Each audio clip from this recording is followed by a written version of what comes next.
సందర్భంగా భారతీయ జనతా పార్టీ ఆర్మూర్ పట్టణ శాఖ ఆధ్వర్యంలో పతాకావిష్కరణ చేయడం జరిగింది. ఇప్పటికీ 14 సంవత్సరాలు గడిచిపోయినా కానీ ఈ యొక్క రాష్ట్రంలో గతంలో పాలించినటువంటి బీఆర్ఎస్ ప్రభుత్వము 10 సంవత్సరాలు రైతాంగానికి అనేక రకాలుగా ఇబ్బంది చేయడం జరిగింది.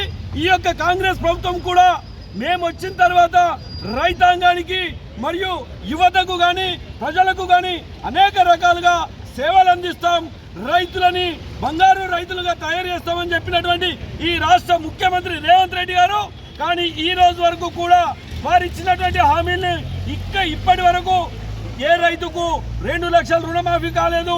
ఈ రాష్ట్రంలో ఫసల్ బీమా యోజనని అమలు చేయలేకపోయినారు. రైతాంగానికి 500 రూపాయలు బోనస్ ఇప్పటికీ లేదు.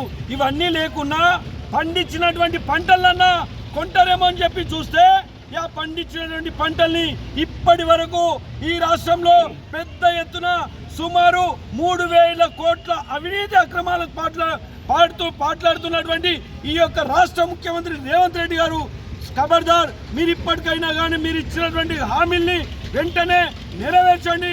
రైతులకు ఇబ్బంది లేకుండా ఇప్పటి వరకు పూర్తి స్థాయిలో ఈ రాష్ట్రంలో తూకాలు వేయలేకపోతా ఉండ్రు, బోనస్ ఇవ్వలేకపోతా ఉండ్రు. రైతాంగానికి బోనస్ ఇవ్వండి, తూకాలు వేయండి, గని బ్యాగులు అందుబాటులో ఉంచండి.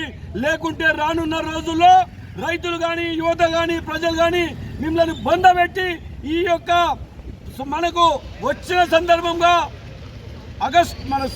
జూన్ 2వ తారీఖు మళ్ళీ రానున్న రోజుల్లో నెక్స్ట్ 2వ తారీఖు వరకు ఈ యొక్క రాష్ట్ర ప్రభుత్వాన్ని పడగొట్టడం ఖాయమని చెప్పి ఈ యొక్క అంబేద్కర్ సాక్షిగా ఈ యొక్క రేవంత్ రెడ్డి గారిని హెచ్చరిస్తా ఉన్నాం.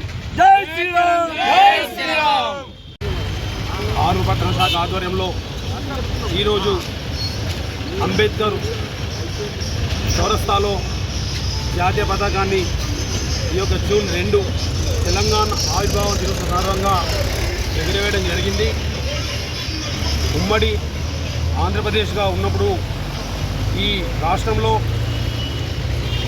నీళ్లు నిధులు పథకాలు ఈ యొక్క రాష్ట్రానికి రావట్లేదు, అన్యాయం జరుగుతోంది అనేటువంటి విషయంలో అప్పుడు సకల జనులు తెలంగాణ కావాలని పోరాటం చేయడం జరిగింది.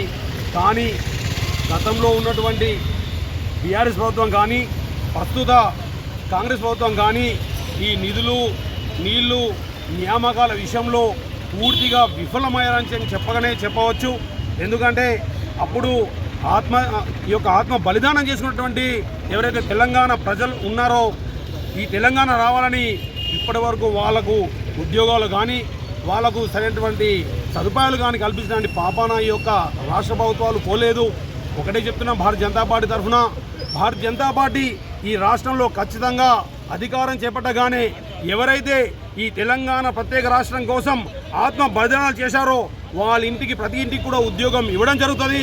అంతేకాదు యువతను విస్మరించకుండా ప్రతి ఒక్కరికి కూడా ఉద్యోగాలు ఇచ్చేటువంటి ప్రయత్నం చేస్తాం. ఎందుకంటే డబుల్ ఇంజన్ సర్కార్ ఏ రాష్ట్రంలో ఉందో ఆ రాష్ట్రంలో అభివృద్ధి తప్ప ఇంకేమీ జరగట్లేదు.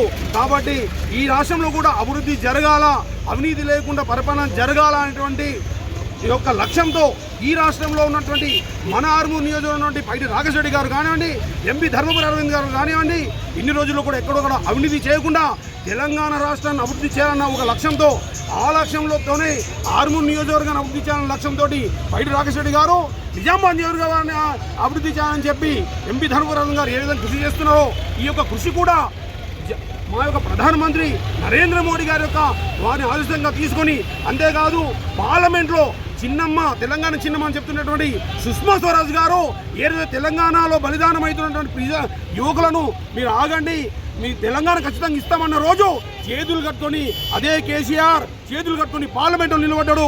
అదే కాంగ్రెస్ నాయకులు ఏం మాటలు అర్థం కాక మౌనంగా ఉన్నారు, వాళ్ళు బైకాట్ చేసిర్రు. కానీ ఈరోజు తెలంగాణ ఫలాలను తింటున్నది బీఆర్ఎస్ కాంగ్రెస్ మాత్రమే. కాబట్టి ఇలాంటి అవినీతి అక్రమమైనటువంటి బీఆర్ఎస్ ఎట్లయినా బొందబెట్టిర్రు, అదే కాంగ్రెస్ కూడా బొందబెట్టి తెలంగాణలో భారతీయ జనతా పార్టీని గద్దె ఎక్కించాలని చెప్పి ఈ సందర్భ ప్రజలకు తెలియజేస్తూ ఈ యొక్క తెలంగాణ ప్రజలకు నిజామాబాద్ అందరూ కూడా తెలంగాణ దినోత్సవ శుభాకాంక్షలు తెలియజేస్తూ భారత్ మాతాకి జై.